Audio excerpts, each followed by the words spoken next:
Climate change के क्या क्या हमारे पास संधियां थी और कौन कौन सी ऑर्गेनाइजेशन थी अप टिल हमने यहाँ तक किया था, है ना। तो वी हैव डन कि भैया सबसे पहले United Nations human environment convention हुई थी 1972 में, है ना, याद है 1972 में। उसके अधीन एक बॉडी बनी थी, उस बॉडी का क्या नाम था बताइए, क्या नाम था जिसके अंडर एक बॉडी बनी थी 1972 में, जो एक हमने कन्वेंशन साइन की थी 1972 में। क्या बॉडी का क्या नाम था, जल्दी बताइए गाइस, एनीवन। एक बॉडी नहीं बनी थी, याद है, एनवायरनमेंट प्रोग्राम के ऊपर, यूनाइटेड नेशन एनवायरनमेंट प्रोग्राम। क्या हो गया, रिवाइज नहीं किया क्या लास्ट वाला लेक्चर? तो यूनाइटेड नेशन एनवायरनमेंट प्रोग्राम बना था, ठीक है। हमने कहा था कि ओवर आर्किंग प्रोग्राम है, ओवर आर्किंग क्या कहते हैं, एक ऐसा प्रोग्राम है जो कि सुपरिटेंडेंस देता है बाकी सारे भी जो प्रोटोकॉल्स होते हैं उनको, जो भी हमारा इसके ऊपर क्या कहते हैं वर्क होगा एनवायरनमेंट के ऊपर, डेवलपमेंट के ऊपर, तो ये सारा उसके ऊपर बनेगा। माइंड यू, ये अभी सिर्फ जब 1972 में शुरू हुआ था और जब एनवायरनमेंट प्रोग्राम शुरू हुआ था, तब तक जो यूनाइटेड नेशंस का और ओवरऑल ग्लोबल इंस्टीट्यूशंस का फोकस था वो एनवायरनमेंट को बचाने में था, ठीक है ना, कि बहुत ज्यादा डिग्रेडेशन हो चुकी थी, तो एनवायरनमेंट को बचाने के लिए वो ये सब कुछ काम कर रहे थे। तो यहाँ पे अभी डेवलपमेंट की कोई बात नहीं आई थी, ठीक है ना। हेलो तमन्ना, तो डेवलपमेंट का कोई इशू नहीं आया था। अब डेवलपमेंट कैसी होनी चाहिए ये डिस्कोर्स सेट होता है 1980s के बाद में, ठीक है ना। तो सबसे पहले 1984 में एक चीज का गठन होता है जिसका नाम मैं आपको जाके आगे बताऊंगा, world convention on sustainable development, ठीक है ना।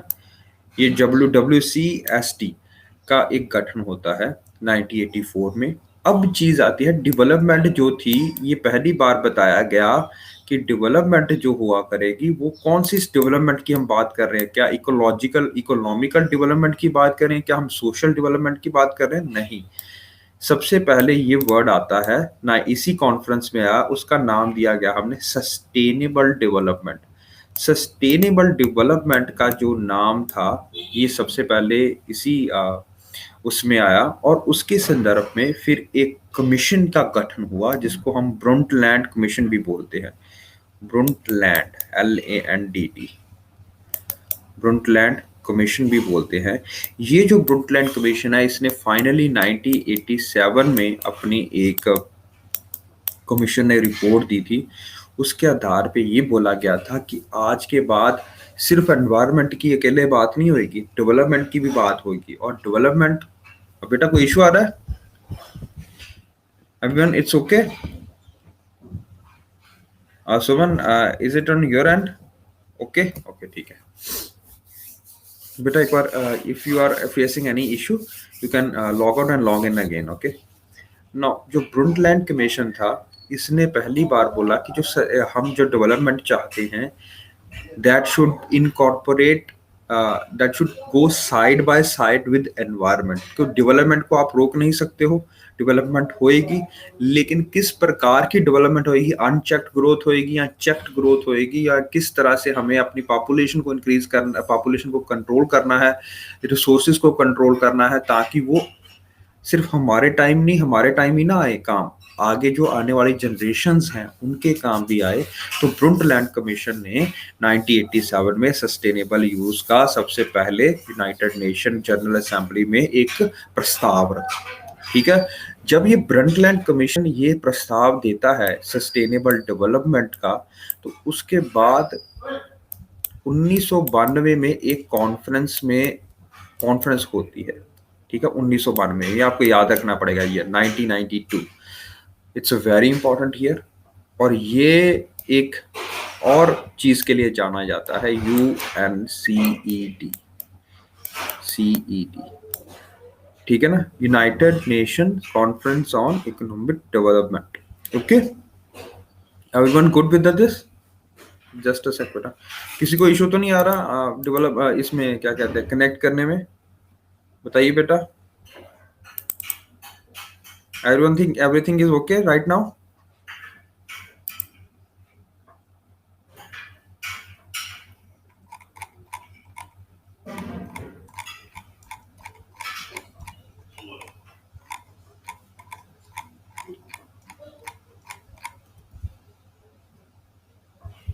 एक minute, trying to upload something.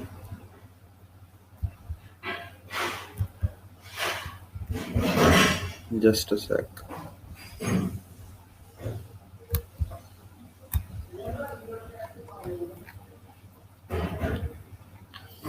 ठीक है, ओके.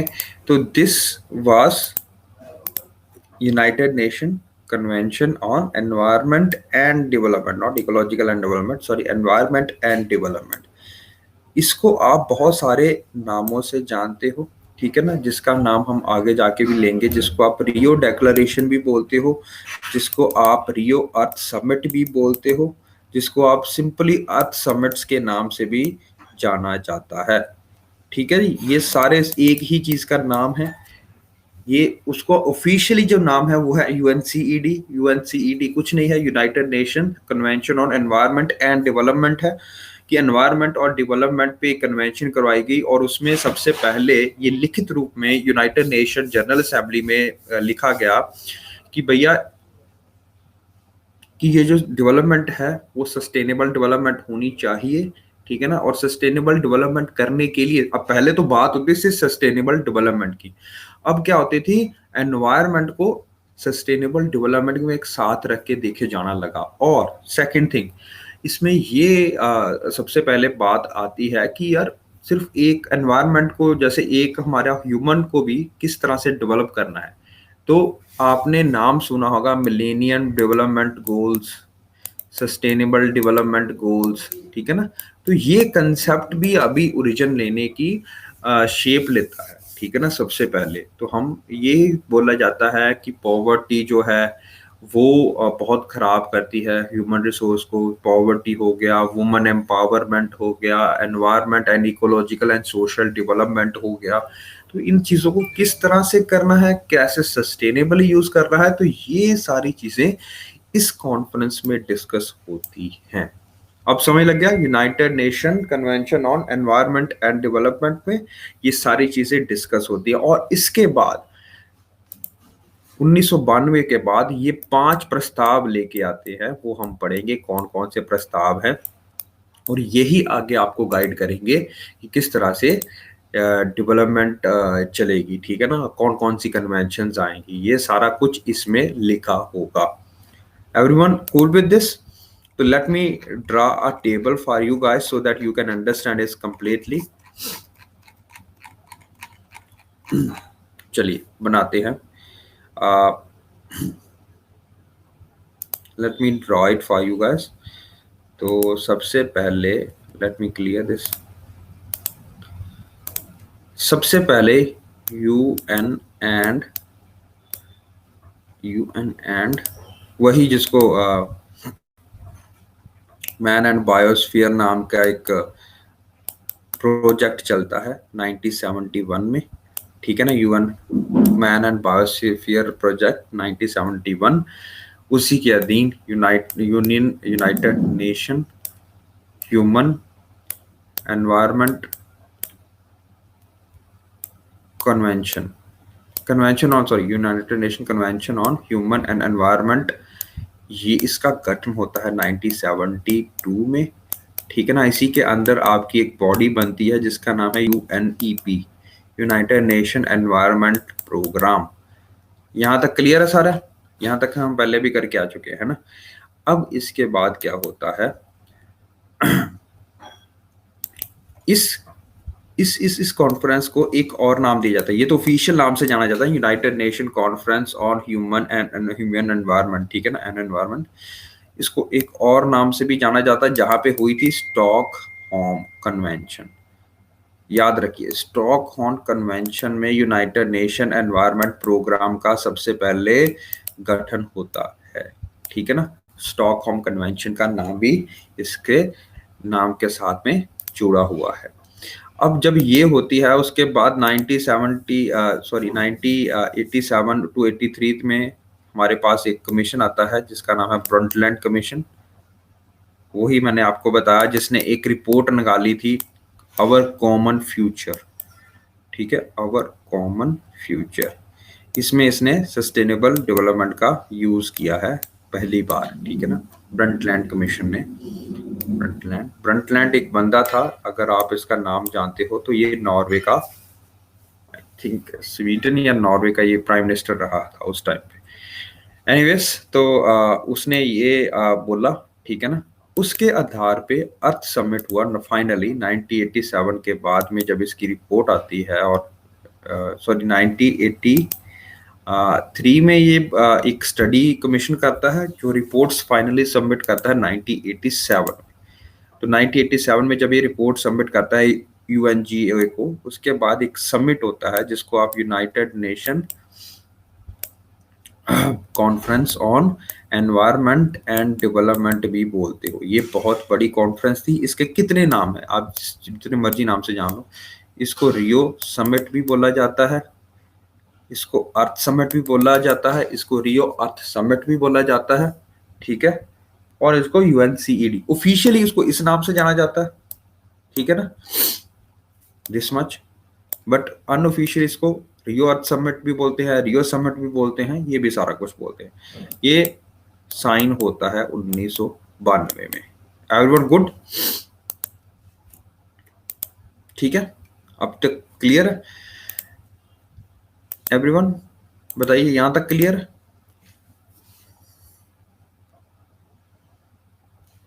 Everyone good, okay. इसके बाद इसके अंडर 5 चीजें साइन होती हैं, वो आज ही हम पढ़ेंगे कौन कौन सी 5 चीजें हैं वो। लेकिन जो आपको 2 ध्यान में रखनी है अभी के लिए, इसको समझने की कोशिश कीजिए, वो है UNFCCC, ट्रिपल सी, है ना। What is that? United Nation framework convention on climate change, okay. ये साइन होती है अंडर दिस कन्वेंशन, ठीक है ना। फ्रेमवर्क कन्वेंशन साइन होती है अंडर दिस, ये भी लीगली बाइंडिंग होती है। और यहाँ पे होती है साइन एक और CBD, what is that? Convention on biodiversity, ठीक है ना। ये 2 साइन होती है under this program UNCED। You understand this सब अभी तक?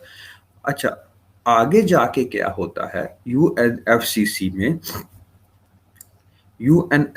में आगे जाके साइन होता है आपका 3 साल बाद 1997 में एक साइन होता है COP3 में एक प्रोटोकॉल जिसका नाम है क्योटो प्रोटोकॉल। याद रखिए, सबसे बड़ी प्रोग्राम होता है, सबसे बड़ा प्रोग्राम होता है, ठीक है। प्रोग्राम के अंडर कन्वेंशंस आती हैं, कन्वेंशंस के अंडर प्रोटोकॉल्स आते हैं। तो प्रोटोकॉल इज ए छोटी बॉडी, ठीक है ना। तो क्योटो प्रोटोकॉल जो है वो यहाँ पे आता है सबसे पहले, ठीक है ना। माइंड यू, इट इज, जो आपका मॉन्ट्रियल प्रोटोकॉल है वो डिफरेंट है, वो यहाँ पे आएगा, पहले साइन हो जाता है 1987 में साइन हो जाता है Montreal protocol, that doesn't come under this, okay, got it? यहाँ तक क्लियर है? और मॉन्ट्रियल प्रोटोकॉल किस कन्वेंशन का हिस्सा है बताइए? कौन सी कन्वेंशन में मॉन्ट्रियल प्रोटोकॉल साइन होता है बताइए?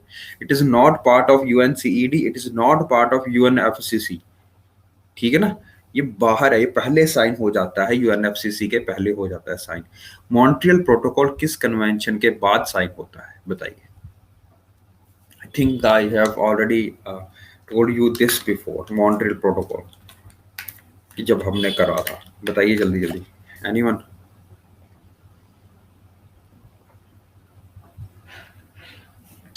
I think your guys are not revising. बताओ, कुछ बताओ, गैस ही लगा दो। Don't even want to guess. No, Suman, why it will be UNFCCC? UNFCCC 1992 में साइन होता है बेटा। Vienna, very good, very good, Vienna convention. याद रखिए अगर ये छोटी छोटी चीजें। Vienna convention is known for your Montreal protocol and Kyoto protocol under आता है UNFCCC में। ये 3 साल बाद साइन होता है, 1997 में साइन होता है क्योटो प्रोटोकॉल।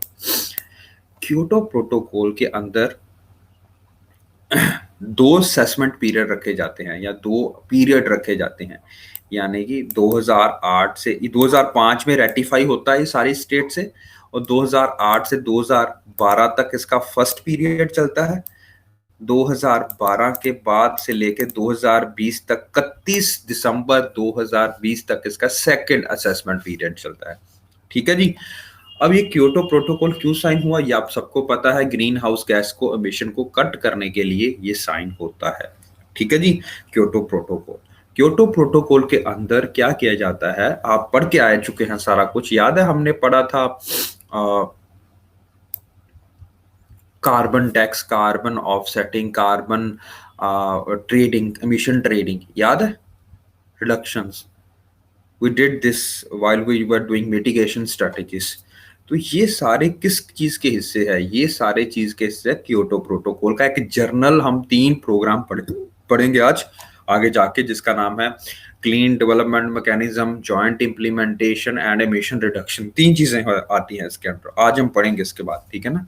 तो क्योटो प्रोटोकॉल किसके अंडर आता है, यूएनएफसीसी के अंडर आता है। तो अगर मैं यहाँ पे क्लीन डेवलपमेंट मैकेनिज्म लिख रहा हूँ तो वो किसके अंडर आएगा, वो आएगा क्योटो प्रोटोकॉल के under. Everyone it is clear about that now. और आगे जाके हम पढ़ेंगे REDD and REDD plus, reduction of, हम पढ़ेंगे ये मिशन रिडक्शन के लिए आता है।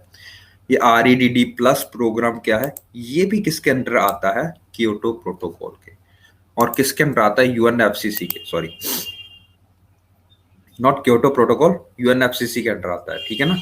यूएनएफसीसी के अंडर बहुत सारे और इनिशिएटिव भी आते हैं, वो हम जैसे जैसे आगे जाएंगे वो हम साथ में करते रहेंगे। ठीक है। अब दूसरी तरफ आता है हमारे पास कॉन्फ्रेंस ऑफ बायोलॉजिकल डाइवर्सिटी, जो कि 1992 जैसे ये था वैसे ही साइन हुआ था। यूएनएफसीसी ग्लोबल वार्मिंग के लिए जाना जाता है ज्यादा, ये जो बायोडाइवर्सिटी के लिए जाना जाता है। ठीक है ना। अब मैं जो बॉडीज लिखूंगा या जो कुछ भी लिखूंगा वो सारा इसके अंडर आते, कौन कौन सी आती हैं ये आपको पता होना चाहिए। सबसे पहले इसके अंडर आता है कार्टागेना प्रोटोकॉल, नगोया प्रोटोकॉल, ये बहुत इंपॉर्टेंट है, यूपीएससी ने इसके ऊपर क्वेश्चंस पूछे हुए हैं। ठीक है, नगोया एंड कार्टागेना प्रोटोकॉल, ये क्या होता है, कार्टागेना बायोसेफ्टी प्रोटोकॉल, ये हम पढ़ेंगे अभी। ठीक है ना, आगे जाके अभी जब कॉन्फ्रेंस ऑफ बायोलॉजिकल डाइवर्सिटी करेंगे तब पढ़ेंगे। ठीक है ना। अब आपको यहाँ पे याद रखना है इसके अंडर कौन कौन सी बॉडी आती है, IUCN, ओके, साइट्स, ट्रैफिक, ठीक है ना, ट्रैफिक, प्रोजेक्ट टाइगर, ठीक है ना, ट्रैफिक, ये सारी बॉडीज इसके अंडर आएंगी। You need to understand about that. ठीक है ना। ओके, CBD एंड UNFCC, ये दो important legally binding, both are legally binding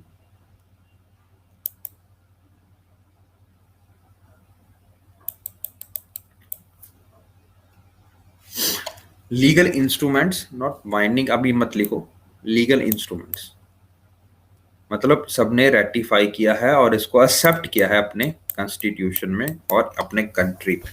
okay, ratify किया गया। बाकी जितने भी 3 और हम पढ़ेंगे, सॉरी एक और भी है, 3 है टोटल, 2 उसमें नॉन बाइंडिंग है, 3 उसमें बाइंडिंग है। ये UNFCC, CBD are binding. Okay, we will discuss as we move forward. Now, up till now, it's clear what is CBD, what is UNFCC और Kyoto Protocol और REDD प्रोग्राम हम आगे जाके पढ़ेंगे क्या होता है। आज आपको फोकस देना है सिर्फ क्योटो प्रोटोकॉल्स और CDM और REDD पे। ठीक है ना। कल हम पढ़ेंगे अबाउट CBD के बारे में। ठीक है ना। आज के लिए हमारा बस इतना ही काम है इनको समझना। Let me now pull this up for you guys. Yeah, let me enlarge it. Okay, ठीक है।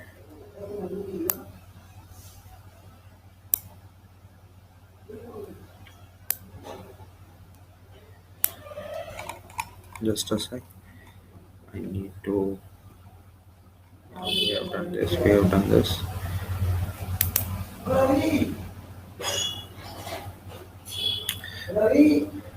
Just a sec बेटा। एक minute.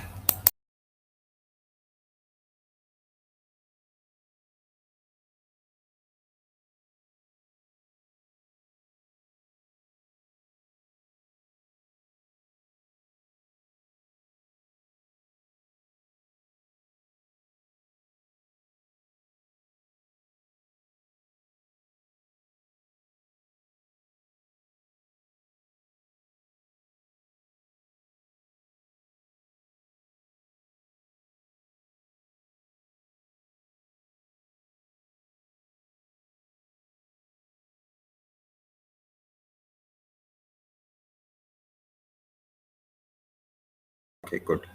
So we were discussing up till, we have discussed up till, did we discuss global environment facility? ये कर चुके हैं, global environment facility क्या आती है?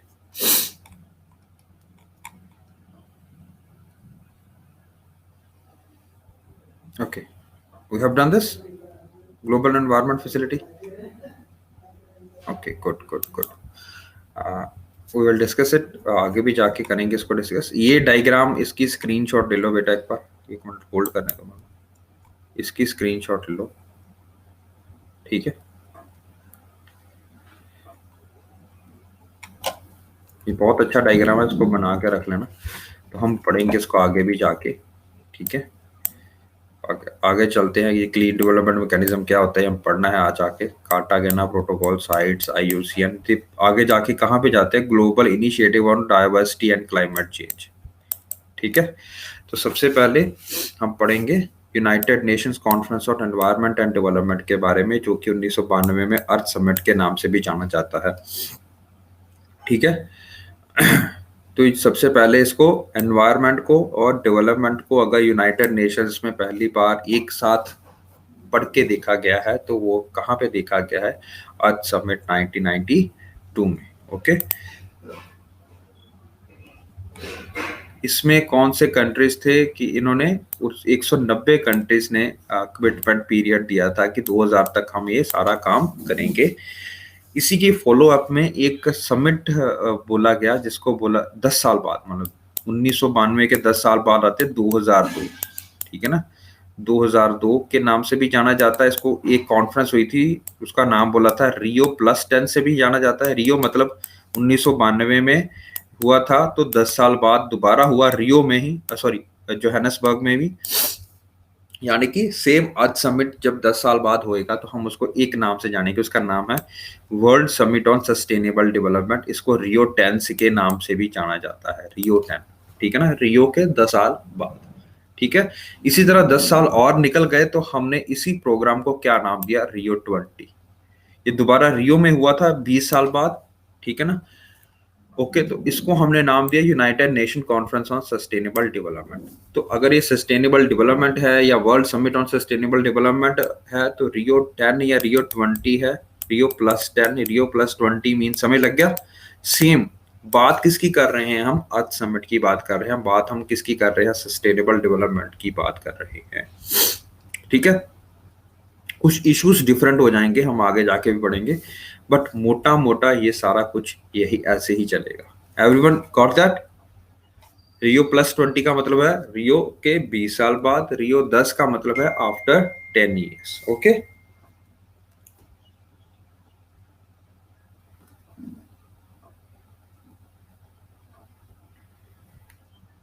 गुड। इसमें क्या क्या इश्यूज टच किए हम आगे जाके भी पढ़ेंगे रियो 20 में, ठीक है ना? कि भैया ये देखो, इमर्जिंग इशू जो भी एनवायरनमेंट के आएंगे सारा इसमें आएगा, सीधी सी बात है।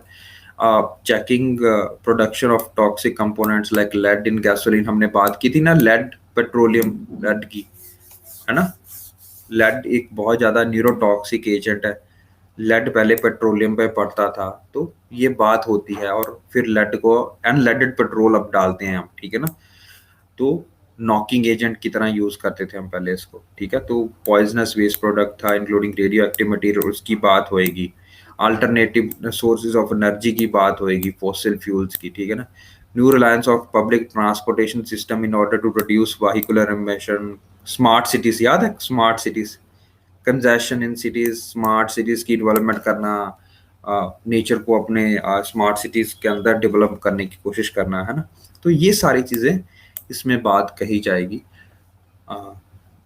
रियो प्लस 20 में, ठीक है ना। You d not to remember all this, these are not important, okay. What type of question they usually come is like, हम आगे जाके भी इसको डिस्कस करेंगे। अच्छा, जो हमने यूनाइटेड नेशन, जो हमारा कॉन्फ्रेंस ऑन एनवायरनमेंट और डेवलपमेंट की बात हो रही है 1992 में, उसमें 5 अर्थ एग्रीमेंट साइन होते हैं। You need to understand what are those 5 earth agreements, earth summit agreements. तो कौन कौन से हैं, लेट अस डिस्कस दैट। 5 कौन कौन से हैं, ये हैं 5। एक तो यूएनएफसीसी है, ये आपको पता है। एक बायोलॉजिकल डिवर्सिटी का पता है, जो हमने आज ही पढ़ा था। उसके बाद थर्ड आता है फॉरेस्ट प्रिंसिपल, फोर्थ आता है रियो डेक्लेरेशन, फिर आता है एजेंडा 21। ये बहुत इंपॉर्टेंट है, एजेंडा 21 क्या था, ठीक है ना।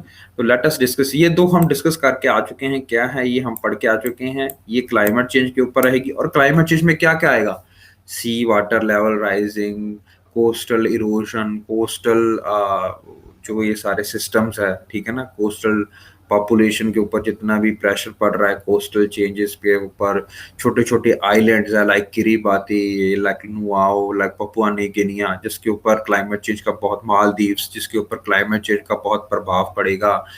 अच्छा, यूनाइटेड नेशन जो क्लाइमेट चेंज फ्रेमवर्क है ना, ये सिर्फ अल्टरनेट टेक्नोलॉजीज पे नहीं वेस्ट करता, ये अडेप्टेशन के ऊपर और मिटिगेशन के ऊपर भी मतलब बहुत पैसे लगाता है। हम पढ़ेंगे, ये अडेप्टेशन फंड भी होता है यूएनएफसीसी के अंडर। तो अडेप्टेशन का मतलब है कि चेंज आएगी ही, ये हमें पता है, सी लेवल राइज होगा ही, ये भी हमें पता है, लेकिन उस चीज को रोकने के लिए हम क्या कर सकते हैं, अडेप्ट करने के लिए उसके लिए क्या कर सकते हैं, ये हम उसमें देखते हैं, ठीक है ना। तो सिर्फ ये नहीं मानना कि भाई फॉरेस्ट फायर हो गया तो वो तो होनी ही है, नेचुरल फॉरेस्ट फायर होएगी होएगी, नहीं। उसको अडेप्ट कैसे करना है, किस तरह से हम लोकल कम्युनिटीज को एम्पावर करके ये सारी चीजें अडेप्ट कर सकते हैं, उनको बेटर कोप अप कर सकते हैं, बेटर उनको ट्रेनिंग दे सकते हैं कोप अप करने के लिए। कॉमन एग्जांपल मैं बताता हूँ आपको। You all know about Japan, है ना। तो जापान एक ऐसा देश है जो कि रिंग ऑफ फायर, आपको सर ने करवाया होगा what is Pacific Ring of fire. तो वो रिंग ऑफ फायर के ऊपर से गुजरता है, वहां पे बहुत सारा सीज्मिक एक्टिविटीज होती हैं। व्हाट आर सीज्मिक एक्टिविटीज, यहाँ पे बहुत सारा तूफान आते हैं, तूफान नहीं कहूंगा मैं, सुनामी तो आपने सुना ही होगा, लेकिन अर्थक्वेक्स बहुत आते हैं, है ना। तो अर्थक्वेक्स आते हैं, अर्थक्वेक प्रोन जोन में जापान है, majority of Japan is in earthquake prone zone, ठीक है ना। And Pacific Ring of Fire में आता है वो।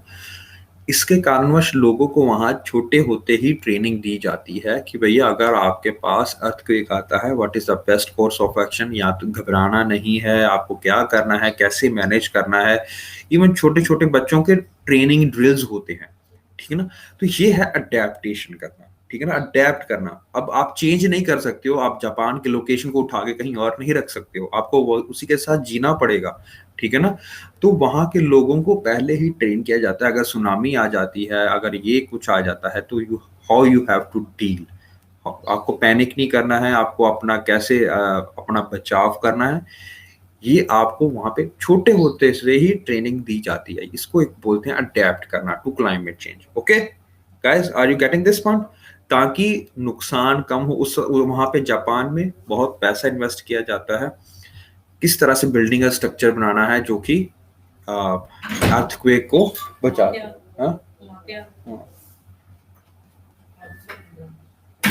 Okay guys, good up till now.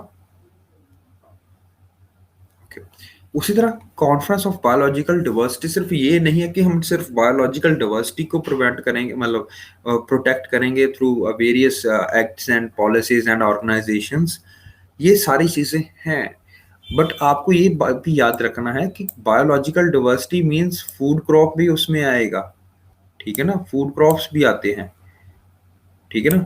जैसे कि आपको पता होना चाहिए कि नेचुरल वैरायटीज भी होती हैं, जैसे वीट की भी, इंडिया की भी नेचुरल वैरायटी है, लेकिन हमने क्या किया कि मैक्सिको की एक वैरायटी लाके उसके साथ हाइब्रिड बनाया, और वहाँ के हमारे पास जो अभी कनक आती है या जो भी आपकी वैरायटीज आती है, बासमती राइस आता है, they all are genetically modified crops, है ना। नॉट जेनेटिकली बोलेंगे बट ये अभी नेचुरल तरीके से हमने बनाया है। जेनेटिकली मॉडिफाइड्स भी आ गए हैं, लाइक बीटी कॉटन के बारे में सुना होगा, अभी फूड क्रॉप नहीं है बट बीटी कॉटन के बारे में सुना होगा, बीटी बैसिलाई तुरंजेसिस कॉटन, है ना, बीटी कॉटन के बारे में। तो उनको किस तरह से रेगुलेट करना है, कैसे, क्या, अगर मतलब अगर हमको एक मोस्ट कंसर्न जो हमारा यहाँ पे देखने को मिलता है वो है कि भैया कि ये फैल जाएंगे, जैसे अगर हम जेनेटिकली मॉडिफाइड ऑर्गेनिजम्स या जेनेटिक मॉडिफाइड क्रॉप्स को अगर लगाते हैं तो जो लोकल वैरायटी है हमारी, ठीक है ना, वीट की, वो एक्सटिंग्विश हो जाएगी and can be our threat to our natural diversity, है ना। तो इनको इंट्रोड्यूस करने से पहले कोई सर्टेन रेगुलेटरी फ्रेमवर्क होते हैं, है ना, ये वाले, है ना। तो वो कौन रेगुलेट करेगी, वो भी यही कॉन्फ्रेंस और बायोलॉजिकल डाइवर्सिटी की कन्वेंशन रेगुलेट करती है उस चीज को। तो हमने इसके ऊपर नगोया प्रोटोकॉल बैठाया है ऑन बायो सेफ्टी प्रोटोकॉल। अगर आप एक कोई वैरायटी इंट्रोड्यूस कर रहे हो कहीं पे, पहले उसका पूरा अध्ययन होता है कि ये वैरायटी लोकल वैरायटी को कितना इम्पैक्ट करेगी। आपने पढ़ा होगा ये सारी चीजें, इन्वेसिव एलियन स्पीसीज, कहीं ये इन्वेसिव एलियन स्पीसीज तो नहीं है, क्या क्या ये एंडेमिक वैरायटी को किस तरह से अफेक्ट करेगी, इसके ऊपर सारी स्टडी होती है। तो ये सारा कुछ भी कॉन्फ्रेंस ऑफ बायोलॉजिकल डाइवर्सिटी में ही आएगा, IUCN भी आएगा, साइट्स भी आएगा, जितने भी हमने वैरायटीज पढ़ते हैं ये सारी चीजें आते हैं। ओके, अच्छा, फॉरेस्ट प्रिंसिपल पे अब ये दोनों तो लीगली बाइंडिंग है, यहाँ पे लिखा होगा लीगली बाइंडिंग। मैंने आपको बोला था जब भी आपने कोई कॉन्फ्रेंस पढ़नी है, या इट्स ऑर्गेनिज्म और crop one and the same thing, okay okay. जब भी आपने कोई कन्वेंशन पढ़ना है, फ्रेमवर्क पढ़ना है, बायोडाइवर्सिटी पढ़नी है, you should know that it's a legally binding और नॉट। ये दोनों लीगली बाइंडिंग हैं, समझ लगी, ये दोनों लीगली बाइंडिंग। आगे जितनी भी हैं they are not binding, non binding agreements. Non binding में है कि ये आपके कॉन्स्टिट्यूशन में, जैसे अगर हम रियो अर्थ चार्टर लिखा गया था जिसके अंदर ये सारा कुछ साइन हुआ है, रियो डेक्लेरेशन जिसके अंदर ये सारा कुछ साइन हुआ है, उसमें कुछ बाइंडिंग बोला गया कि इसके ऊपर हमें बिल्कुल सीरियस तरीके से ध्यान देने के लिए ऊपर जरूरत है। और कुछ हमने रखा कि भैया कि हम अभी इसके ऊपर ब्रॉडली ब्रॉडली लिख लेते हैं, ठीक है ना, but they are not binding, ये दोनों नॉन बाइंडिंग है, ठीक है ना। ये हमारा आदर्श बनेगी, जैसे अगर आप अपने कॉन्स्टिट्यूशन में देखो तो फंडामेंटल राइट्स हो जाएंगे ये दोनों, ठीक है ना, इनको ऊपर हमें काम करना ही है, इसके ऊपर कोई दो राहें नहीं है। ये हो जाएंगे आपके गाइडिंग प्रिंसिपल्स। तो गाइडिंग प्रिंसिपल्स कौन से आपके कॉन्स्टिट्यूशन में, बताइए जल्दी, बताइए जल्दी। Very good, DPSP। तो ये just like that were there, DAPSP। और लास्ट में ये जो दोनों हैं, और लास्ट में जो फिफ्थ है एजेंडा 21, याद है एक फंडामेंटल ड्यूटीज भी के ऊपर कंसेप्ट भी पढ़ा था हमने। राइट्स तो हैं, एक ड्यूटीज भी हैं आपकी, अगर आप नागरिक हो भारत के तो कुछ आपसे नेशन भी एक्सपेक्ट करता है कि भैया जी ये आपको हम ड्यूटी दे सकते हैं। तो fundamental duties is like agenda 21, ठीक है ना। तो इसी तरह से आप इसको समझने की कोशिश करिए, ठीक है ना। ये गाइडिंग प्रिंसिपल्स हैं। हमें फॉरेस्ट प्रिंसिपल होना चाहिए कि भाई conservation and sustainable use of, how can we ensure sustainable and conservation of all type of forest. और बहुत सारे फॉरेस्ट हम पढ़ के आए हैं ऑलरेडी पहले भी, तो उनकी कंजर्वेशन के लिए कौन से जस्ट ब्रॉड प्रिंसिपल्स हमने यहाँ पे डिलीनिएट किए, ओके। और चार्टर में क्या बोला गया कि भैया 27 इसमें क्राइटेरिया आइडेंटिफाई किए गए एनवायरमेंट एंड इकोनॉमिक प्रिंसिपल्स के, ठीक है ना। इसमें एथिकल बेसिस था, ह्यूमन अर्थ रिलेशनशिप का। इसमें क्या आता है कि हमें किस तरह से अपने जो रिसोर्सेज हैं, एयर, सॉइल, वाटर और इकोसिस्टम को, किस तरह से अपने रिसोर्सेज को जुडिशियसली यूज करना है ताकि हम अपनी आगे आने वाली प्रोजेनी, अपने आने वाली पीढ़ियों को ये सब कुछ आगे दे भी पाए। ये ना हो कि हम सारे का सारा खा के अभी और उनको उनके हाल पे छोड़ दें, ठीक है ना।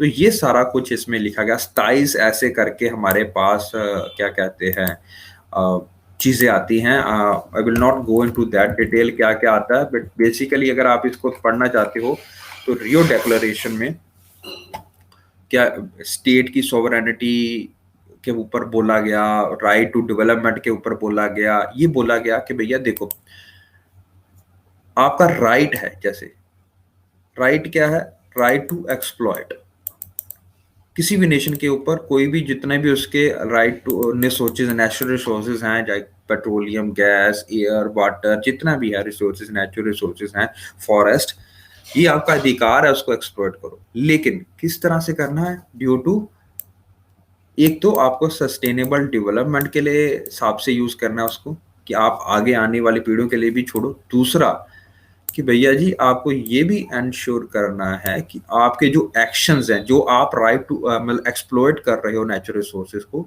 उसके कारण किसी दूसरे नेशन को दुखी ना होना पड़े। लाइक यू नो, जो छोटे छोटे देश हैं, like Maldives, like Kiribati, like Papua New Guinea, ये अगले 50 साल में ये विलुप्त हो जाएंगे, पानी के अंदर चले जाएंगे, सी लेवल राइज।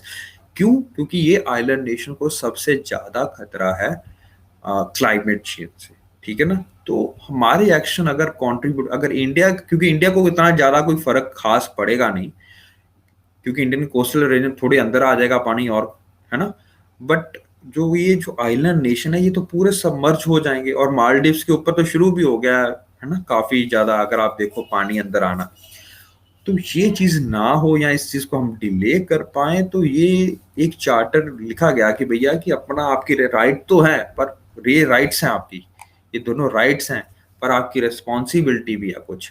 वो रिस्पॉन्सिबिलिटी है कि आपको डेवलप करो, आप अपने नेचर्स को एक्सप्लॉइट करो, नेचुरल रिसोर्सेज को एक्सप्लॉइट करो, लेकिन एक जुडिशियस वे में, और ये ध्यान में रख के कि आपके जो डेवलपमेंट है वो किसी थर्ड कंट्री के लिए डेंजर ना बन जाए, ठीक है ना। तो ये सारा कुछ इसमें बोला गया है। ये अर्थ डेक्लेरेशन भी बोला जाता है, अर्थ चार्टर भी बोला जाता है, रियो डेक्लेरेशन भी बोला जाता है, ठीक है। Okay, done up till now. Now what is agenda 21? इसको सस्टेनेबल डेवलपमेंट का एजेंडा भी बोला जाता है, इसको 21st सेंचुरी के लिए एजेंडा भी बोला जाता है। ये सारा कुछ एक ही चीज है, ठीक है ना। तो इसमें क्या बोला जाता है कि today's pressing problems and aim to prepare the world for the challenges of the next century. अब चैलेंजेस क्या है? Green house gas emission. Challenges क्या है? Sea level water rise, global warming is a challenge, है ना, ये भी challenge है। तो ये जो चैलेंज आ रहे, फॉरेस्ट फायर है, या नेचुरल सी लेवल राइज है, ग्लेशियर बेल्टिंग है, ग्लेशियर रिट्रीटिंग है, तो ये सारा कुछ जो है, आइस शेल्फ रिट्रीटिंग है, तो ये सारा कुछ जो आगे हमारे पास आने वाला, और ये सिर्फ ये क्लाइमेट एनवायरनमेंट के ऊपर नहीं है, ये आपका ह्यूमन डेवलपमेंट पे भी आता है। लाइक पॉवर्टी हो गया, changing patterns of production and consumption हो गया, ठीक है ना, एड्रेसिंग डेमोग्राफिक डायनामिक्स आ गया, एटमॉस्फेरिक ओशन बायोडाइवर्सिटी आ गया, ये सारा कुछ है। ये ह्यूमन डेवलपमेंट भी है, और ये एनवायरनमेंट के डेवलपमेंट भी है, ये सोशल डेवलपमेंट भी है, ये इकोनॉमिक डेवलपमेंट भी है, सब कुछ इसमें आ जाता है। इकोनॉमिक डेवलपमेंट आता है कि आप किस तरह से कंज्यूम करते हो। You know who is the largest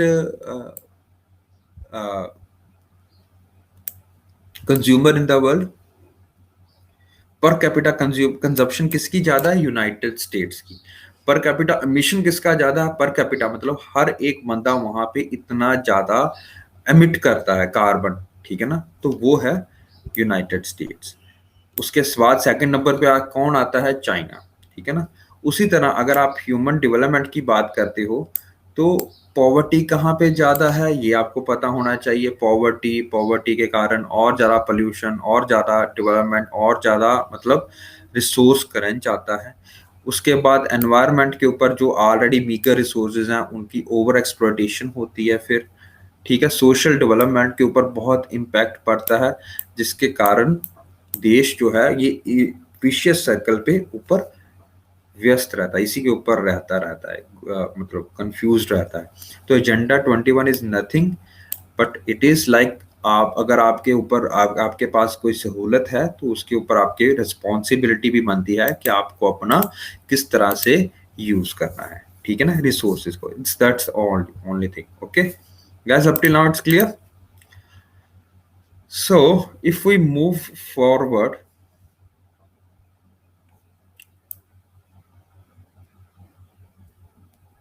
अच्छा ये तो एग्रीमेंट साइन हुए थे, ठीक है ना। इसके बाद लीगली एक और रियो कन्वेंशन का एक बाद में डिफरेंट साइन हुआ है, वो है यूनाइटेड नेशन कन्वेंशन और टू कॉम्बैक्ट डिजर्टिफिकेशन। ये एक्स्ट्रा बाद में इन्होंने साइन किया था, ठीक है ना।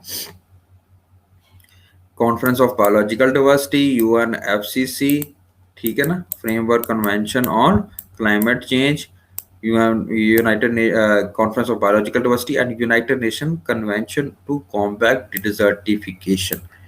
ये तीनों लीगली बाइंडिंग ट्रीटीज है। मैंने आपको बताया था 5 हैं, वो तो शायद 5 में से 2 लीगली हैं और 3 नॉन लीगली हैं, ठीक है ना। इसके बाद एक और साइन होती है बाद में जाके 1994 में जाके ये साइन होती है, जो है United Nation convention on to combat desertification. Desertification क्या होती है हम पढ़ेंगे, डिजर्टिफिकेशन कैसे इम्पैक्ट करती है वो पढ़ेंगे। ये सारा कुछ आता है अंडर लीगली बाइंडिंग रियो कन्वेंशन जो अर्थ समिट आती है उसमें। ये बाद में साइन हुआ, पहले नहीं साइन हुआ था, पहले ओरिजिनल 5 थे। डन, तो ये पढ़ सकते हो अब आप, ठीक है ना, कहाँ पे हुआ था, क्या मतलब है, क्या इसका मतलब है, ठीक है ना। ओके अच्छा, इसी के अंडर समझिए, एजेंडा 21 के अंदर 2 चीजें आती हैं, हम आगे जाके पढ़ेंगे। एजेंडा 21 के अंदर आता है बाद में जाके आपका मिलेनियम डेवलपमेंट गोल्स, एजेंडा 21, ठीक है ना, ठीक है। इसके आता है मिलेनियम डेवलपमेंट गोल्स। याद है आपने ये नाम सुना होगा, sustainable development goal and millennium development goal. Millennium development goal था कि हमें पॉवर्टी रिड्यूस करनी है, हंगर रिड्यूस करना है, वुमन को एम्पावर करना है, जो हमारा क्लाइमेट चेंज है उससे हमने अडेप्ट करना है। ये सारा आता है मिलेनियम डेवलपमेंट गोल से। तो पॉवर्टी हो गया, ह्यूमन कैपिटल फॉर्मेशन हो गया, ह्यूमन कैपिटल डेवलपमेंट हो गया, एजुकेशन हो गया, ये बहुत बड़े बड़े हमारे रिस्पॉन्सिबिलिटी दी गई हैं एजेंडा 21 में स्टेट्स को। स्टेट्स मतलब नेशंस को, कि भैया जी आपको ये हम गोल दे रहे हैं, ये लीगली बाइंडिंग नहीं है, पर अगर आप करोगे तो आपका जो डेवलपमेंट है वो सस्टेनेबल मानी जाएगी।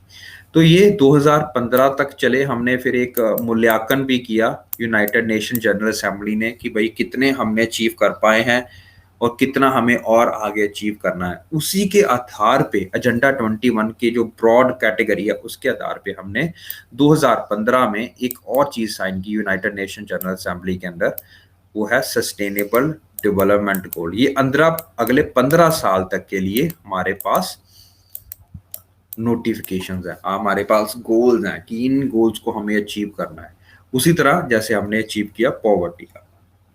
समझ लग के बेटा, सस्टेनेबल गवर्नमेंट सेम गोल्स हैं, बट हमने जैसे फीमेल फिटिसाइड रेशियो है ना, फीमेल फिटिसाइड रेट हो गया है ना, इन्फेंट मोर्टेलिटी रेट के बारे में हमने पढ़ा था, फीमेल मोर्टेलिटी रेट के बारे में हमने पढ़ा था।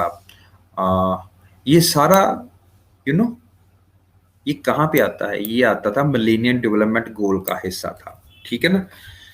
ये एजेंडा 21 किसका हिस्सा है, आपको समय लग गया। यूनाइटेड नेशन किसका हिस्सा है, यूनाइटेड नेशन फ्रेमवर्क कन्वेंशन का? No, it's a part of United Nation conference on ecology, economic, environment and development, ठीक है ना। उसी में ये साइन हुआ था एजेंडा 21 ब्रॉडली। उसके अंदर मिलेनियम डेवलपमेंट गोल थे। मिलेनियम डेवलपमेंट गोल के अंदर रखा था क्या था कि हर एक नेशन को, अगर हम बोलें कि ये दर अंडर 10% लेके आनी है पर मिलियन, पर 1000, समझ रहे हो, सपोज ये गोल था।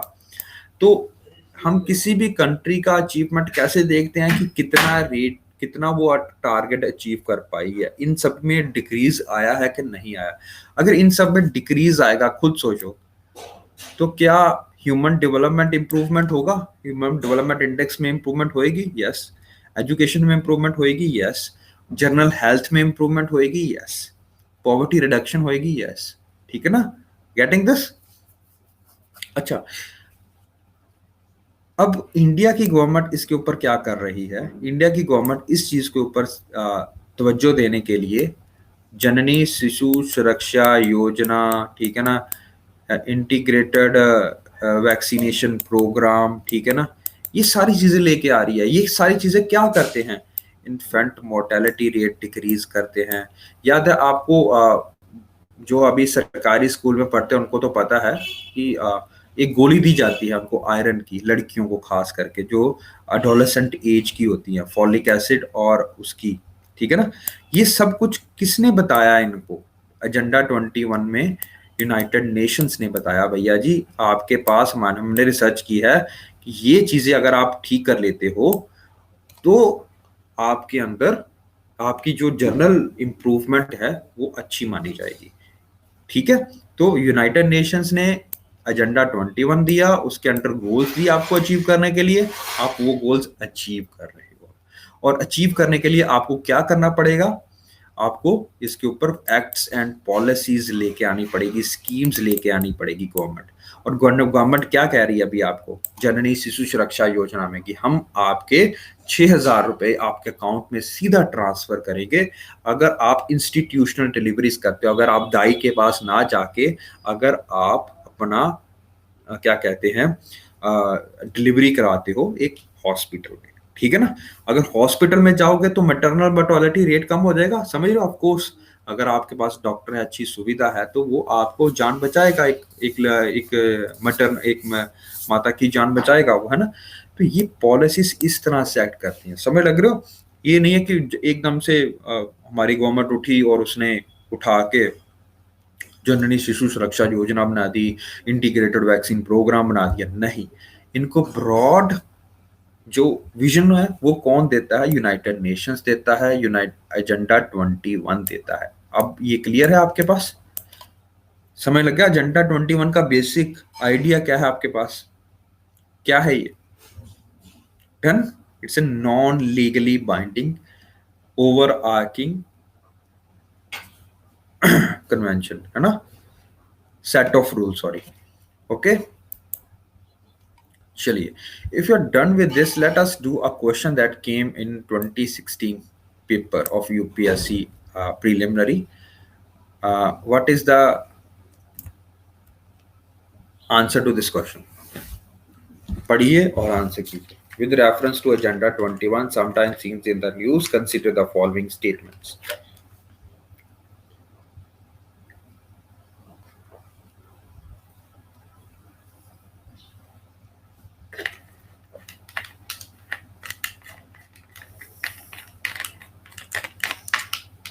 जल्दी बढ़िए, सब सब बच्चे जल्दी करें इसको, सब बच्चों का आंसर मैं देखूंगा।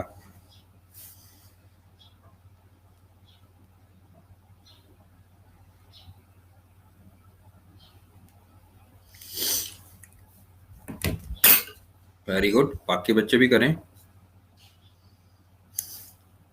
आसान है ना करना। If you have learn this way, अगर आप इस तरह से नोट्स बनाओगे तो ये सारी चीजें करना आसान है। इट्स वन आंसर, आंसर पहले देखा तो नहीं था। पहले भी पता होना चाहिए, ग्लोबल एक्शन प्लान है सस्टेनेबल डेवलपमेंट के लिए। ओके, ये वर्ल्ड समिट में साइन नहीं हुआ था 2002 में, कहाँ साइन हुआ था? 1992 में। ये 2016 में क्वेश्चन आया था। तो यूपीएससी ऐसे क्वेश्चन पूछती है, ये आपको पता होना चाहिए, ठीक है। चलिए आगे चलते हैं फिर हम।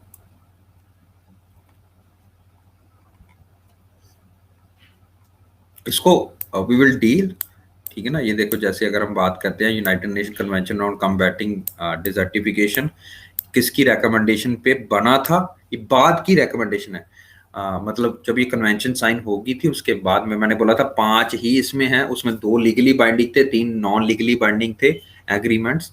लेकिन इसके बाद एक रियो कॉन्फ्रेंस के बाद ये डायरेक्ट रिकमेंडेशन से बना था हमारे पास एजेंडा 21 की इन 1994, ठीक है ना। तो एक कन्वेंशन 1994 में होती है, उसमें बोला जाता है, इसका नाम दिया जाता है उसको United Nation convention to combat desertification, ठीक है ना। Okay, why there is so importance on desertification?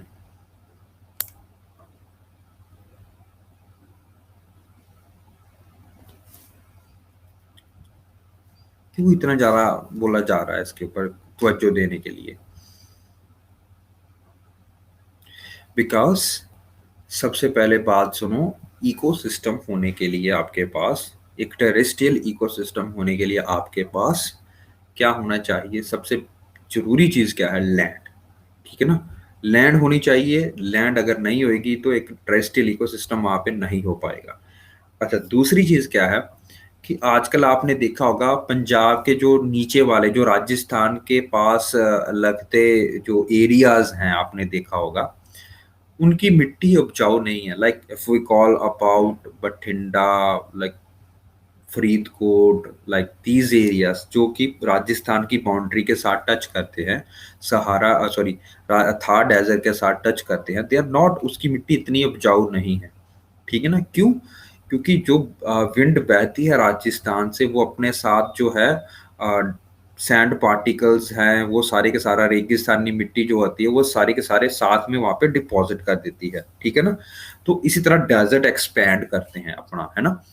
तो डिजर्टिफिकेशन को कि आगे जाके, और अगर आपको देखो पंजाब कितना कंट्रीब्यूट करता है हमारे देश की फूड सिक्योरिटी में, तो अगर आपका डेजर्ट है, एरिया है जो आगे पंजाब बन जाता है अगले 20-25 सालों में, तो क्या आपकी फूड सिक्योरिटी के ऊपर सीधा प्रश्न चिन्ह लगेगा?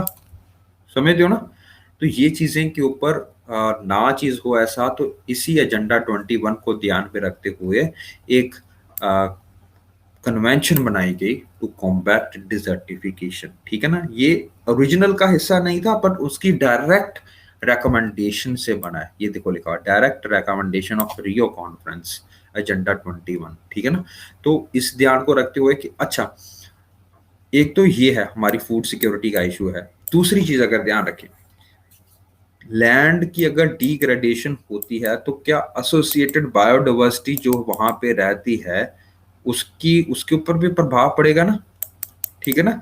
तो that is why this is closely collaborates with convention of biological diversity. ठीक है ना? तो अगर आपके पास लैंड डिग्रेडेशन नहीं होएगी तो आप कन्वेंशन ऑफ मतलब बायोडाइवर्सिटी वहां की प्रिजर्व कर सकते हो। Done done done. ठीक है? 196 पार्टीज है। ठीक है? पेरिस में इसको अडॉप्ट किया गया था 1994 में, लीगली बाइंडिंग है। ठीक है ना? Now if you get this question, ठीक है ना,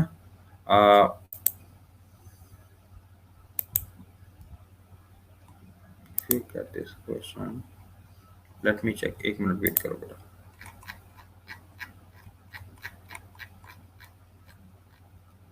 okay, so I gave you three particular, इस पे ऊपर जो क्वेश्चन आया था वो हम देखते हैं। पहले ये दोनों पढ़ लो।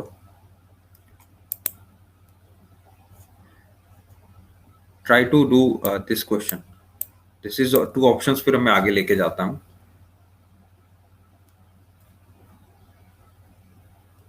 पढ़िए इसको।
Okay, let me type it here. The third option to this question was, let me type it here.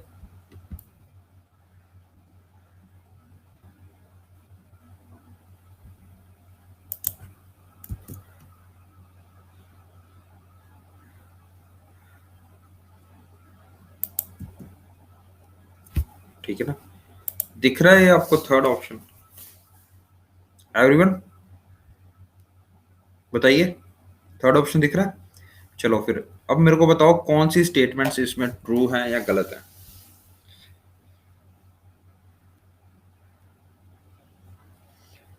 Which option, options देने की जरूरत नहीं है आपको, मेरे को आप बताइए कौन सी सही है कौन सी गलत है। क्या तीनों सही हैं, क्या तीनों गलत हैं? कौन कौन सी सही है कौन कौन सी गलत है, ये बताइए।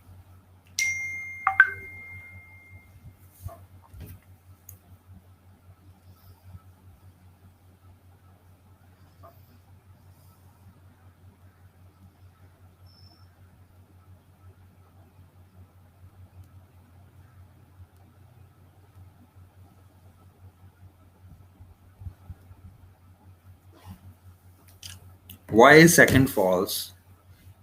1 and 3 are right, 2 is wrong. क्या क्यों ऐसा है आपको लगा?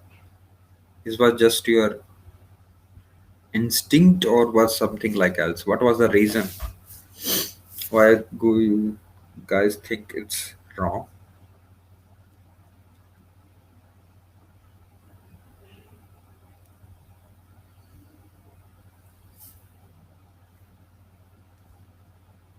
क्यों फॉल्स है?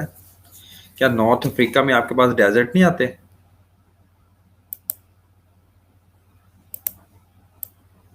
क्या यहाँ पे डेजर्ट नहीं है हमारे आपके पास? साउथ एशिया में भी डेजर्ट है भैया। तो why it is wrong?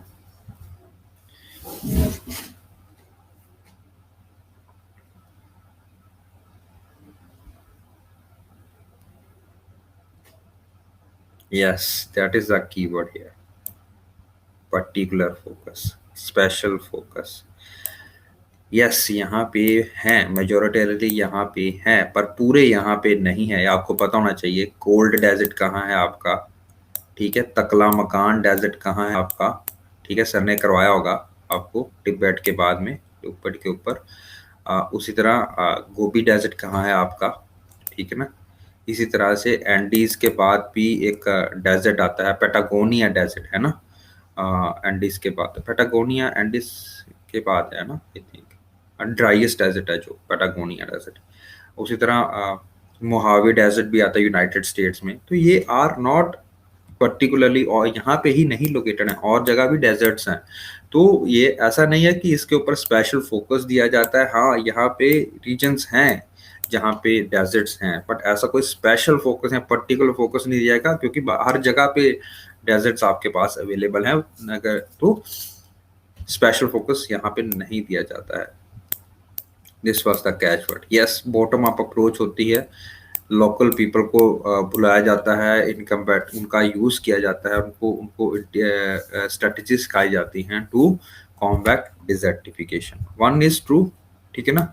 National programme आपके पास होने चाहिए। ये सारे मैंने आपको बताया एक गाइडिंग फ्रेमवर्क है, ठीक है ना। बट ये लीगली भी गाइडिंग, ये लीगल फ्रेमवर्क है जो कि आपका यूज करते हैं हम टू कॉम्बैट डिजर्टिफिकेशन, ठीक है जी। नेशनल एक्शन प्रोग्राम्स बनाए जाते हैं, incorporate long term strategy supported by international cooperation. तो क्या होता है, इन चीज़ों को प्रिवेंट करने के लिए टू कॉम्बैट डिजर्टिफिकेशन या लैंड डिग्रेडेशन, ठीक है ना। इसका दूसरा नाम लैंड डिग्रेडेशन भी बोल सकते हैं आप, land degradation. To combat land degradation आपको वो आपकी गवर्नमेंट क्या करती है, नेशनल एक्शन प्लान बनाती है। नेशनल एक्शन प्लान में ये बोला जाता है कि इंडिया की यहाँ यहाँ पे डेजर्ट्स हैं, इस तरह की लैंड है, और इस लैंड को इस इन चीज़ों से खतरा है। जैसे कि अगर आप वेटलैंड वाली लैंड है तो वेटलैंड को कहाँ से खतरा हो सकता है, ये आपको पता होना चाहिए, ठीक है ना। तो इन चीज़ों को कॉम्बैट करने के लिए हमारे पास एक एक्शन प्लान क्या है, जो कि ऑफ कोर्स आईएएस ऑफिसर्स बनाते हैं, not IAS particularly but experts बनाते हैं, ठीक है ना। एक्सपर्ट्स कौन से होते हैं, जो कि अब वो इंडियन फॉरेस्ट सर्विसेज वाले होते हैं, जिनका एक काम है, जो एक्सपर्ट्स हैं, जो साइंटिस्ट हैं, उनके साथ मिलकर एक नेशनल एक्शन प्लान बनाया जाता है, जिनकी ओवरऑल सुपरविजन करता है आईएएस ऑफिस, ठीक है ना। अब ये नेशनल एक्शन प्लान जब बनाया जाता है, इसमें आपको लोकल लोगों का सहारा लेना पड़ता है, ग्राम सभा, ग्राम पंचायत का सहारा लेना पड़ता है, उनको एम्पावर करना पड़ता है। अब कोई वहाँ पे स्कीम चलेगी या कुछ ऐसा होगा, पानी की किल्लत बहुत आती है यहाँ पे, है ना? तो अगर आप यहाँ पे कर रहे हो, क्या कहते हैं, हैंड पंप का कोई ऐसे करके आपने जुगाड़ किया है, कोई अच्छी से टेक्नोलॉजी लेके आए हो जिससे कि हैंड पंप से आप पानी निकाल पा रहे हो, तो आप यहाँ पे लगाओगे उसको, ठीक है ना? Second thing, we have discussed about river linking projects, याद है? रिवर लिंकिंग क्यों करते हैं हम, याद है? ये इंदिरा गांधी सतलुज कनाल लिंकेज, है ना? सब कुछ ऐसा पड़ा है ना? वो जो कैनाल सिस्टम बनता है ताकि हम पानी जो है, सतलुज का एक्सेस पानी है, वो हम अपने डेजर्ट एरिया में लेके आए और डेजर्ट एरिया में वहाँ पे खेती करनी शुरू करें। अब ये आसान नहीं है, इसमें बहुत पैसे लगेंगे, ठीक है ना? पर आपने एक नेशनल एक्शन प्लान बनाया, नेशनल एक्शन प्लान बनने के बाद आपको चाहिए पैसा, फंड चाहिए। फंड आप मांगोगे यूएनसीसीडी से, यूएनसीसीडी से आप अपना नेशनल एक्शन प्लान तैयार करके यूएनसीसीडी के पास जाओगे, बोलो जी हमें पैसा चाहिए जी, ठीक है ना? फिर इनके आगे हमारे पास एक बॉडी होती है जो इनके पैसे देती है, फंड होता है, उसका नाम हमने रखा है ग्लोबल एनवायरनमेंट फैसिलिटी। और भी बहुत सारे फंड है, लेकिन चीफ बॉडी ये है, आगे जाके इसका यूजेस हम पढ़ेंगे, ग्लोबल एनवायरनमेंट फैसिलिटी। अब ये ग्लोबल एनवायरनमेंट फैसिलिटी है, यहाँ से आप पैसा लोगे और फिर आप इन्वेस्ट करोगे रिवर लिंकिंग में या जो भी प्रोजेक्ट। ये एक एग्जांपल बताया मैंने आपको, बहुत सारा कुछ हो सकता है, लेकिन रिवर लिंकिंग के लिए जितना भी आपका इंफ्रास्ट्रक्चर लग रहा है, जितना भी लग रहा है, आपको दिखाना पड़ेगा कि भाई हमने नेशनल एक्शन प्लान बनाया, इसके कारण ये फायदे हैं, ये नुकसान है, ये चीजें चेंज होंगी, इस प्रकार से इतनी देर बाद चीजें हमें चेंज देखने को मिलेगी लैंडस्केप में, ठीक है ना? तो ये सारा कुछ फंडिंग जो आएगी वो यूएनसीसीडी के थ्रू कहाँ से आएगी? थ्रू ग्लोबल एनवायरनमेंट फैसिलिटी, ठीक है? ये पैसे देगा इसको, ये पैसे देगा नेशनल एक्शन प्लान को और गवर्नमेंट ऑफ इंडिया को, ठीक है? Done done done. Are you getting this point guys? Okay, up till now. Rio 5 क्या है, इसका स्क्रीनशॉट ले लो, 5 साल बाद। रियो 10 साल पे है, 10 साल बाद, ठीक है ना? रियो 20 का भी बता दिया आपको क्या मतलब बनता है इसका। रियो 20 का मतलब क्या है? 20 साल बाद United Nations conference on sustainable development, ठीक है? It reaffirm the commitment to agenda 21। ये देखो, ध्यान से याद रखो, 92 को बोला जाता है United Nation conference on environment and development. 2002 में जो जोहान्सबर्ग में हुई थी उसको बोला जाता है world summit on sustainable development. 2012 में जो हुई थी उसको बोला जाता है, रियो डे जेनेरियो में दोबारा, उसको बोला है United Nation conference on sustainable development. तो 3 कॉन्फ्रेंसेस के नाम है। अभी ये क्वेश्चन का आंसर बताइए।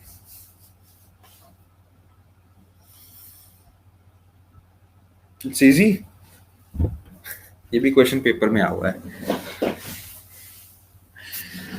क्या नाम है इसका? कौन सा ऑप्शन बनता है? अरे इतना क्या समझना भाई। What is the answer to this question? ये क्वेश्चन थोड़ा यार, ये तो आंसर है। अभी तो बोला, ये देख लो ऊपर ही आंसर लिखा हुआ है। इसको किस नाम से जाना जाता है ये लिखा गया है यहाँ पर सिर्फ। ये 2017 में क्वेश्चन आया, बताओ। देखो ये क्वेश्चन आते हैं ऐसे ऐसे, यूपीएससी का लेवल है। If you know all this thing then it becomes easy, otherwise it becomes confusing, ठीक है ना? That is why we need to study these bodies, okay? अच्छा, 2012 में जो हमारे पास रियो डिक्लेरेशन आई थी उसमें एक हमारे को एक और बड़ी चीज जिसका नाम था partnership on action on green economy, ठीक है ना? ये 2013 में लॉन्च हुई है, मतलब रियो डिक्लेरेशन के बाद में साइन हुई है। इसका बेसिक थीम था द फ्यूचर वी वांट, ठीक है? अब ये क्या है? Partnership of action for action on green economy, क्या चीज है ये हम आप ही पढ़ेंगे, ठीक है ना? ये चीज है, देखो ध्यान से यहाँ पे लिखा होगा called upon UN system and international community to aid interested countries in developing, adopting and implementing green economic policies and strategies. ये एक बॉडी नहीं बोलेंगे हम, एक ओवरऑल फ्रेमवर्क सा बना हमारे पास रियो 20 डिक्लेरेशन के बाद में, जिसमें ये बोला गया कि अगर आप कोई डेवलपिंग कंट्रीज हैं खास करके, ठीक है ना, अगर वो ग्रीन इकोनॉमिक पॉलिसीज लेके आते हैं, पॉलिसीज मतलब अपने कॉन्स्टिट्यूशन में, जैसे इंडिया अगर कोई ऐसा एक्ट पास करता है जिससे कि ग्रीन इकोनॉमिक पॉलिसीज आपकी उसमें दर्शाई जाती हैं, उसमें पता लगती है, उसमें पता लगती green economic policy. You know about what is smart cities project, ठीक है ना, जो स्मार्ट सिटीज के ऊपर जितना पैसा लगाया जा रहा है, ठीक है ना, वो क्यों लगाया जा रहा है, इतना गवर्नमेंट क्यों अटेन कर रही है, इट इज अंडर पेज, ठीक है ना, पेज मतलब पार्टनरशिप, क्या थी पूरा इसका नाम क्या था, partnership for action on green economy. तो ग्रीन इकोनॉमी बनाई जा रही है, तो आपकी इकोनॉमी को ग्रीन किया जा रहा है, पॉलिसीज आपकी ग्रीन आ रही हैं, मतलब एनवायरमेंट फ्रेंडली सस्टेनेबल डेवलपमेंट होती है, तो वो आपकी क्लाइमेट उसमें डाला जाता है, ठीक है। Guys, are you understanding this concept? It supports nation in reframing economic policies and practices around sustainability, ठीक है ना। It seeks to assist country to achieve self development goal, ठीक है, 2030 एजेंडा। अच्छा, ये मैंने आपको बताना भूल गया, जो मिलेनियम डेवलपमेंट गोल थे वो 2015 तक थे। अब जो सस्टेनेबल डेवलपमेंट गोल्स हैं, जो इसी की आगे एक्सटेंशन है, वो 2030 तक है। तो कई बार पेपर में ये भी क्वेश्चन पूछा जा सकता है, व्हाट इज एजेंडा 2030? तो agenda 2030 is sustainable development goal only, ठीक है ना। ये भी हम पढ़ेंगे, पर अभी नहीं, पर अभी के लिए बस इतना पढ़ लो कि भैया ये सस्टेनेबल डेवलपमेंट गोल को अचीव करने में एक मेजर कंट्रीब्यूशन के तरह से आगे आएगा, specially self development goal, sorry sustainable development goal 8 क्या है, promote sustained inclusive and sustainable ecological economic growth, full and productive employment, ठीक है ना। तो ये एक इसका रोल रहा है, पेज एक जो इनफॉर्मल ग्रुपिंग है हमारी, ठीक है ना, उसका, ठीक है जी। ये 5 यूनाइटेड नेशन एजेंसीज के इकट्ठा लेके आ रही है, ये United Nation environment programme, international labour organisation, United Nation industrial development organisation and United Nation institute for training and research. ये 5 ऑर्गेनाइजेशन के एक्सपर्टीज को इकट्ठा लेके आ रही है। तो अभी 2018 में एक क्वेश्चन आया था, उसका पढ़िए, ये जरा देखिए। The partnership for action on green economy, a UN mechanism to assist countries transition toward greener and more inclusive economies emerged मतलब कहाँ पे बना था ये बताइए। ये तो बहुत इजी है यार, लग गया समझ? इफ यू नो, ये 2018 में क्वेश्चन आया, बताओ क्या इसका आपको आंसर देने की जरूरत है, बताइए, ठीक है ना। तो ये ऐसे सिंपल क्वेश्चन भी पूछे गए। अब आपको सिंपल इसलिए लग रहा है क्योंकि आपको पढ़ाया गया है इसके बारे में, आपको कंटेक्स्ट दिया गया, भैया ये रियो 20 के बाद एक साइन हुई थी PAGE करके, है ना, पार्टनरशिप ऑन, ठीक है ना, action for in action on green economy, ठीक है ना। तो तब आपको ये थोड़ा इजी लग रहा है, otherwise it would have been confusing, ठीक है ना। Okay, good.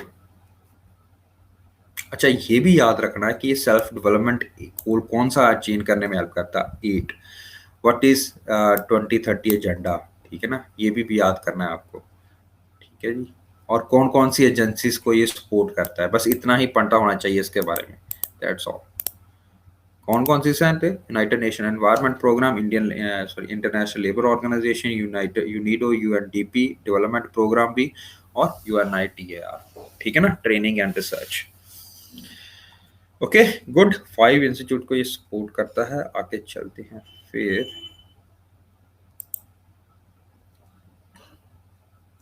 अभी ये मैं रोक रहा हूँ अभी, ये हम नेक्स्ट क्लास में करेंगे। सस्टेनेबल डेवलपमेंट गोल कौन कौन से है, इसके ऊपर भी क्वेश्चन आए, देखो 2016 में। These all are important things, ठीक है ना, बट अभी के लिए मैं रुक रहा हूँ क्योंकि ये बहुत बड़ा हो जाएगा। अभी मेरे को ये खत्म करना है दूसरे वाला कंसेप्ट, ठीक है। Let me complete this UNFCCC, ठीक है ना, तो उसके बाद हम आगे चलेंगे, ठीक है। Let me complete that first, just a sec, yeah it starts from here,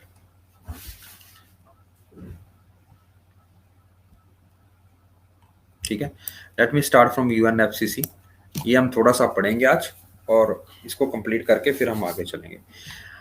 अच्छा, ये भी हमने कर लिया है कि ये यूनाइटेड नेशन फ्रेमवर्क कन्वेंशन है, ये 92 में आया था। कहाँ पे इसका साइन कहाँ पे हुआ था? न्यूयॉर्क सिटी में हुआ था। और मार्च 2019 तक कितनी पार्टीज हैं? 197 कॉन्फ्रेंस पार्टीज हैं, मेजोरिटेरली सारी ही पार्टीज इसमें हैं, ठीक है ना। आगे चलते हैं। रूल क्या है? Binding limits, set binding limits to green house gas, ठीक है ना।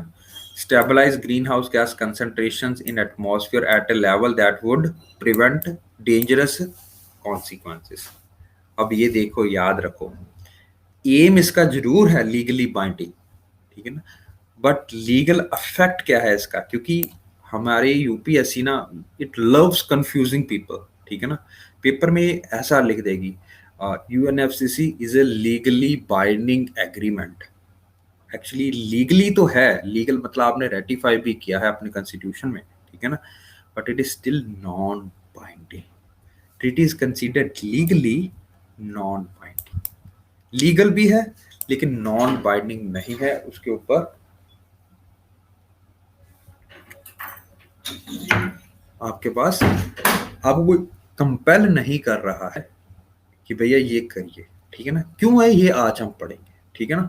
The treaty itself sets no binding limits on green house gas emissions for individual countries. सभी कंट्रीज के लिए एक जैसी लिमिट ये सेट नहीं करती है, इसीलिए लीगली नॉन बाइंडिंग है, ठीक है। कुछ कंट्रीज हैं जिसके लिए लिमिट सेट करती है, कुछ कंट्रीज हैं किसी के लिए लिमिट नहीं सेट करती है, कुछ कंट्रीज को इसने एक्सक्लूड किया गया, ठीक है ना। तो ये डिफरेंशिएटेड, जिसको रिस्पॉन्सिबिलिटी बोला जाता है, वो ये कंसेप्ट लेके आता है, ठीक है जी। तो यूएनएफसीसी का क्या है? अगर आपसे पूछे कि इसका लीगल इफेक्ट क्या है, तो you have to give that legally it is non binding agreement. Legal भी है लेकिन नॉन बाइंडिंग भी है। तो it does not sets any binding limits. Binding limits ऐसा नहीं बोला जाता कि सारे कंट्रीज जो हैं वो अपना जो है एमिशन को 50% रिड्यूस करेगी। ये सभी कंट्रीज के ऊपर एक तरह से नहीं लगता है, कुछ कंट्रीज के ऊपर ज्यादा लगता है, कुछ कंट्रीज के ऊपर कम लगता है। लीगली बाइंडिंग लीगली है लेकिन नॉन बाइंडिंग है, ओके। कॉन्फ्रेंस ऑफ पार्टी क्या होती है ये आपको बताया था मैंने, ठीक है। Conference of decision making body of UNFCC, ठीक है ना। All the state that are parties to the convention are represented in conference of parties, ठीक है ना। एक आगे जाके हम पढ़ेंगे आगे बॉडी सीएमपी, ठीक है ना। याद रखो सीएमपी और COP body, it is like ये पार्लियामेंट होगी और ये आपका कैबिनेट कैबिनेट मिनिस्टर्स हो गए सब टाइप का, ठीक है ना। तो डिसीजन मेकिंग बॉडी तो यही है, पार्लियामेंट ही। लेकिन छोटे एक छोटी बॉडी है सीएमपी जिसको बोलते हैं, आगे जाके पढ़ाऊंगा कॉन्फ्रेंस ऑफ मिनिस्ट्रियल पार्टीज क्या होती है। सीएमपी साथ साथ में चलती है सीओपी के। सीओपी बहुत बड़ी बॉडी है, 197 बंदे देशों के अगर बंदे आएंगे तो ये बहुत ज्यादा बड़ी बॉडी बन जाएगी, ठीक है ना। तो छोटी कार्यकारिता समिति के समझ लो इसका मतलब, ठीक है ना। छोटी बॉडी बनाई गई है सीएमपी, जो कि मतलब सिर्फ पॉलिटिकल ही मतलब पॉलिटिकली जो वहाँ पे जो डिस्पेंसेशन है गवर्नमेंट्स हैं उनकी एक छोटी सी बॉडी है, ताकि वहाँ पे एक्चुअल काम हो सके। हम आगे जाके उसके बारे में और पढ़ेंगे, ठीक है ना। तो ये मार्च में सबसे पहले इसकी फर्स्ट सीओपी मीटिंग चली थी, ठीक है ना। और 1995 के बाद में हर साल ये चलती है, हर साल ये होती रहती है कॉन्फ्रेंस ऑफ पार्टीज, ठीक है ना। आगे चलते हैं कि इसके बाद जो सेकंड इसकी डेवलपमेंट आती है वो आती है कॉन्फ्रेंस 1997 में, यानी कि थर्ड सीओपी में, यानी कि 1995 में हुई, 96 में हुई, 97 में। 97 कौन सा कॉप बन जाएगा फिर? थर्ड। एक लीगली बाइंडिंग ऑब्लिगेशन हमारे पास आई फॉर डेवलप्ड कंट्रीज, ये देखो लिखा हो ना, क्योटो प्रोटोकॉल साइन होता है 1997 में, टोटली रेटिफाई होता है 2005 में, एक्शन में आता है 2008 से 12 तक फर्स्ट एक्शन पीरियड, 2012 से 2018 2020 तक सेकंड एक्शन पीरियड, ठीक है ना। तो ये 2 साल मतलब दो क्या कहते हैं टाइम पे आता है, दो मतलब फेजेस में आता है, फेज 1 और फेज 2, समय लग गया। तो सबसे पहले 1992 में क्या साइन होता है हमारा, एक हम अगर बनाते हैं चार्ट सा, तो सबसे पहले यूएनईपी आता है 1992 में, ठीक है। फिर आता है United Nation conference of environment and development, जिसको आप रियो अर्थ समिट भी बोलते हो। 10 साल बाद इसके रियो 10 होता है, वो जोहान्सबर्ग में होता है, जहाँ पे world conference of sustainable development होती है, वर्ल्ड समिट सॉरी। उसके बाद 10 साल बाद 2012 में क्या होता है, अगेन रियो डी जेनेरियो में ही जाके ये होता है, और यहाँ पे United Nation conference on sustainable development का नाम भी दिया जाता है, इसको रियो +20 का नाम भी दिया जाता है। इसके बाद PAGE करके नाम पे एक इनफॉर्मल ग्रुपिंग बनाई जाती है, वो क्या काम करती है हम पढ़ के आए, ठीक है ना। इससे पहले 1992 के बाद जैसे हम बात कर रहे हैं, 1995 में सबसे पहले UNFCCC की मीटिंग होती है, जिसको आप कॉन्फ्रेंस ऑफ पार्टीज 1 बोलते हो।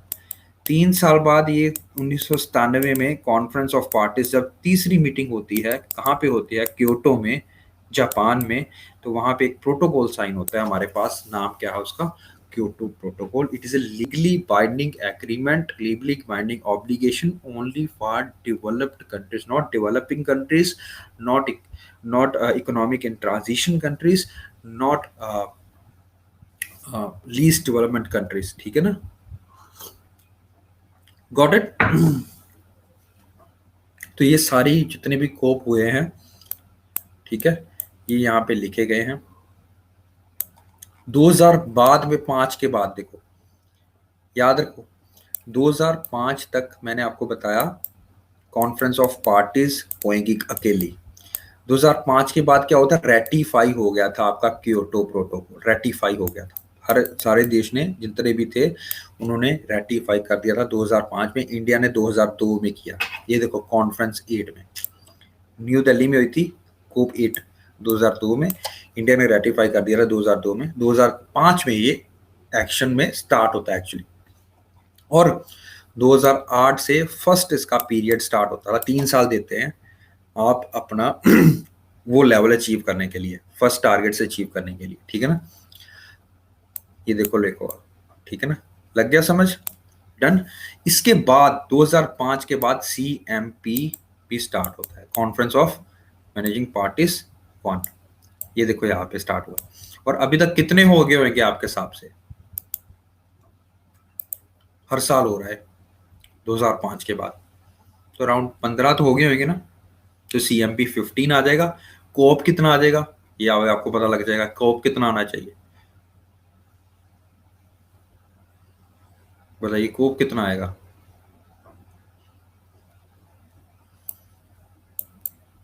कोप 25, तो कोप 25 का मतलब समय लग गया, CMP का मतलब समय लग गया आपको, डन। लेटेस्ट वाला, अभी कोप 26 होने जा रहा है नवंबर में, तो ये कंफ्यूज मत क्या करो, ये सेम चीजें होती हैं। सो in the next class guys we will discuss something about Kyoto protocol, what are the clean development mechanisms, ठीक है ना। in the next class we will be dealing with these concepts, ठीक है ना, किसने क्या किया, क्या मतलब फर्स्ट कमिटमेंट पीरियड क्या था, सेकंड कमिटमेंट पीरियड क्या था, उसके बाद एक प्रिंसिपल आया कॉमन बट डिफरेंशिएटेड रेस्पॉन्सिबिलिटीज का, ये क्या था, ठीक है ना। we will discuss these things tomorrow and we will try to know what is this next one countries, next 2 countries. UPSC का फेवरेट क्वेश्चन रहा है 2012 में, इसके ऊपर क्वेश्चन आया था कि कौन से नेक्स्ट कंट्रीज होते हैं, क्यों ये डिफरेंट 3 कैटेगरी में क्यों डिवाइड करने की जरूरत पड़ी हमें, तो ये सारा कुछ हम पढ़ेंगे in the next class. Okay बेटा, तो meet you tomorrow, okay same time I will take an early class, ठीक है ना। Is this time okay for you guys, ठीक है ना, is this time okay. You all will be ready. कल जो बच्चे नहीं आज कर पाए हैं तो वो कल से ज्वाइन कर लेना, ठीक है। टेस्ट आपका जरूर होगा, आप टेस्ट की भी तैयारी रखें। जस्ट एक बार मेरे को ये थोड़ा सा प्रॉब्लम आ रही थी, वो सॉर्ट आउट करने दें, तो फिर हमारे पास ऐप भी आ जाएगी, ठीक है बेटा। Okay, see you tomorrow, bye bye.